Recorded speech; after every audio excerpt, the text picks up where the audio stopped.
ఎలా ఉంది నాకు సినిమా అయితే చాలా అంటే చాలా బాగా నచ్చింది. అంటే ఇది ఒక రియల్ స్టోరీ కాబట్టి నిజంగా ప్రతి ఒక్కరు ఫీల్ అవుతారు సినిమాని చూస్తూ ఉంటే.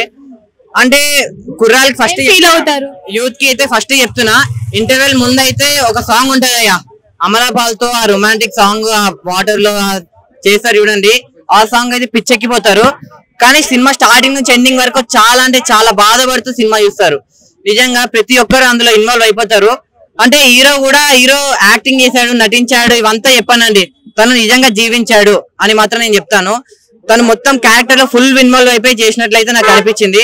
ఇది ఒక రియల్ స్టోరీ. అంటే ప్రతి ఒక్కరు అంటే లైక్ దుబాయ్కి వెళ్ళి, ఖతార్కి వెళ్ళి, అక్కడక్కడ వాళ్ళ లైఫ్, సౌదీకి వెళ్ళి లైఫ్ ఇలా ఉంటది, అబ్బా రోజుకి ఇంత డబ్బులు వస్తాయి, ఇంత ఎంజాయ్ చేయొచ్చురా అంత అని అందరు అనుకుంటారు కదా. అదంతా ఒక భ్రమ మాత్రమే. అక్కడ రియల్ గా ఎలా ఉంటది, ఏం జరుగుతుంది అనేది మాత్రం సినిమాలో చూపించాడైతే నాకు అర్థమైంది. సో సినిమా అంటే ఇష్టం, సినిమా అంటే కష్టం, సినిమా అంటే ప్రాణం అనుకుంటూ చేసిండండి హీరో అయితే. నాకు అదైతే క్లియర్ గా కనిపించాడు. సో చెప్తున్నా, మీరు అందరు సినిమా చూడండి. ఇప్పుడున్న జనరేషన్ ఎలా అయ్యిందంటే సినిమాలో ఎంటర్టైన్మెంట్ ఉండాలి, ఎంజాయ్ ఉండాలి, కామెడీ ఉండాలి, రొమాన్స్ ఉండాలి, ఫన్ ఉండాలి, ఫైటింగ్ ఉండాలి, ఇవన్నీ ఉండాలి అని అంటారు. కానీ ఇవన్నీ కాదు, ఇవన్నీ లేకుండా కంటెంట్, ఒక మంచి కాన్సెప్ట్, ఒక రియల్ కాన్సెప్ట్ తీసుకొని చేసాను కదా సినిమా.